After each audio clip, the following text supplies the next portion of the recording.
Muli po, isang pinagpalang araw po sa inyong lahat at sa oras pong ito, patuloy po akong taos-pusong nagpapasalamat sa ating dakilang Diyos na banal na patuloy pong nagbibigay sa akin patuloy ng privilege and opportunity na patuloy pong magamit na instrumento ng ating Panginoon na patuloy pong makapagbahagi sa inyo ng kanyang mensahe, salita na patuloy pong magiging patnubay at gabay natin sa ating mga buhay. Mensahe, salita po ng ating Panginoon na patuloy pong magbibigay ng sapat na kaalaman patungkol sa kanyang kalooban. Mensahe po ng ating Panginoon na patuloy pong magpapatatag sa ating pananalig at pananampalataya sa Kanya. Muli po, sa pangunguna ng Banal na Espiritu, sa ngalan po ng ating Panginoong Hesus, nais ko po muling magbahagi sa inyo ng kanyang mensahe entitled, Ask and you will receive, o humingi kayo at kayo ay makakatanggap.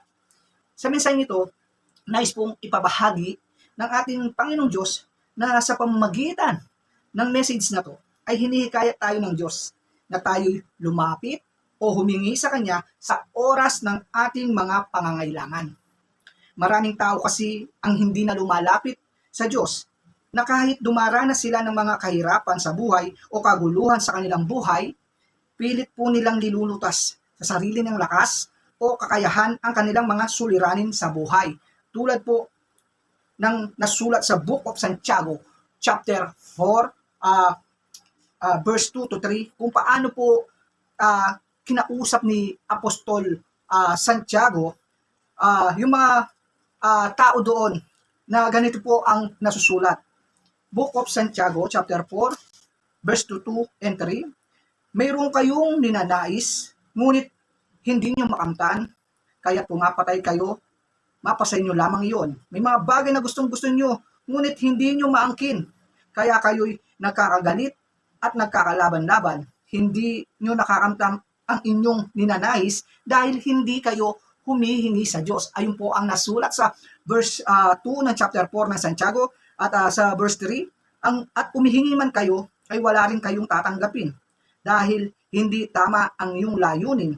Humingi kayo upang mapagbigyan ang inyong kalayawan. Ayan po, dahil po sa panahong ito, napansin po ni Apostol Santiago na ang mga believers noon o yung mga tao ay nag-aaway-away. Sabi nga po niya, may mga bagay na gustong makuha yung isang tao. Sa pamamaraan niya ay gagawin niya para makuha ito, para manira ng tao, para mangwasak ng tao. Di po ba ganyan po sa panahon natin ngayon? Dahil nga po, doon sa isang bagay na hindi po lumalapit yung tao sa Diyos. Kaya po, napakaganda po ng mensaheng ito na ini-encourage po tayo ng Diyos na humingi po tayo sa Kanya o lumapit po tayo sa Kanya. Kaya po, maraming mga tao ang instead na malulutas yung mga suliranin nila, mga pinagdadaanan nila, ay lalo pa pong nagiging worse dahil ginagawa po nila sa sarili nilang kakayahan at lakas na malutas yung mga suliranin nila na tanging ang Diyos lamang naman ang pwedeng gumawa at makagawa ng mga bagay na hindi natin kayang gawin. Kaya po, patuloy po tayong ini-encourage ni Lord. Napakabuti po ng Diyos, di po ba? Isipin nyo na po, tayo po yung inihikayat pa ng Diyos na, anak, lumapit ka sa akin, humingi ka sa akin. Di po ba? Pero dahil sa katigasan ng ating mga ulo, yan po, dahil sa katigasan ng ating mga ulo, dahil sa feeling natin, kaya nating lutasin ang lahat ng bagay because of our pride, kaya hindi na po tayo lumalapit sa Diyos. Marami ang tao talaga sa panahong ito na kahit dumaranas sila ng mga suliranin sa buhay o dumaranas sila ng brokenness sa kanilang buhay, ay hindi po lumalapit sa Diyos.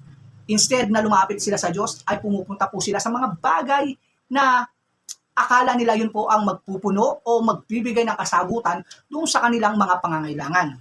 Ganyan po ang karamihan sa mga tao ngayon, na imbis na lumapit o ilapit sa Diyos ang kanilang mga suliranin, ay gumagawa sila sa sarili nilang pamamaraan, kaya sila'y lalong napapahamak at nahihirapan. Tunay po na sadyang napakabuti ng ating Panginoong Diyos, na sa mensaheng ito ay ini-encourage niya po tayo na lumapit, umasa sa Kanya, sa anumang pinagdadaanan natin sa ating mga buhay, sapagkat siya ang lumikha sa atin, kaya siya ang nakakaalam kung ano ang mga bagay na makakabuti sa atin. Ganito po ang nasusulat sa Book of Matthew, chapter 7, verse 7 to 11. Ganito po ang nasusulat. Humingi kayo at kayo'y bibigyan. Humanap kayo at kayo'y makakatagpo. Kumatok kayo at kayo'y pagbubuksan. Sapagkat ang bawat umihingi ay tatanggap, ang bawat umahanap ay makakatagpo, at ang bawat kumakatok ay pagbubuksan. Bibigyan ba ninyo ng bato ang inyong anak kapag siya'y humingi ng tinapay? Bibigyan ba ninyo siya ng hahas kapag siya'y humingi ng isda? Kung kayong masasama, kung kayong masasama ay marunong magbigay ng mabubuting bagay sa inyong mga anak, gaano pa kaya ang inyong amang nasa langit, bibigyan niya ng mabubuting bagay ang sinumang humihingi sa kanya. Ayun po, napakabuti po ng ating Diyos, di po ba? Napakalinaw na ini-encourage po tayo ng ating Panginoong Diyos na humingi po tayo. Ang bawat umihingi ay binibigyan. Ang bawat kumakatok ay pinagbubuksan. Ang bawat umahanap ay nakakasumpong. Yan po ang nasusulat sa Matthew chapter 7. Kaya po sabi po doon, no? Napakabuti po ng Diyos, no? Kung tayo daw na masama, na kayang magbigay ng mabuting bagay sa ating mga anak, what more yung Diyos na walang hangad sa ating kundi para sa ikabubuti natin. Kaya, mga minamahal kong mga kaibigan, mga kapatid, to be close, ano man ang pinagdadaanan mo, ano mang suliraning meron ka ngayon sa buhay, it's either it's hard or easy problem na meron ka, huwag mong kakalimutan na may Diyos tayo na naghihintay ng iyong paglapit sa Kanya. Naghihintay na tayo ay humingi sa Kanya.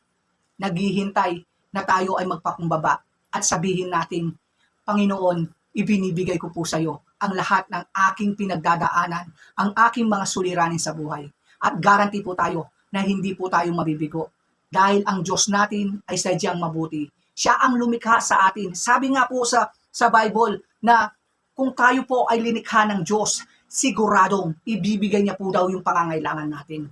Kaya po, mga minamahal kong kaibigan, huwag po natin gawin sa sarili nating lakas at kakayahan yung mga bagay na akala natin ay kaya natin gawin. Tandaan po natin, tayo mga tao ay limitado lang. Yes, magagawa mo lang ng simple o panandali ang bagay lang yung kaya mong gawin sa problemang kinakarap mo, pero ang Diyos pa rin ang siyang patuloy na maglulutas at magpapabago ng sitwasyon mo sa buhay. Kaya po, patuloy po ako nagpapasalamat sa ating dakilang Diyos na banal for continually giving us a simple message na patuloy pong magbibigay ng lakas sa atin, patuloy na magpapatatag sa ating pananalig at pananampalataya sa Kanya. Muli po, ibinibigay ko lahat ng papuri at pasalamat pagdakila sa dakilang Diyos na banal at sa dakilang ngalan ng ating Panginoong Hesus. Amen. God bless all.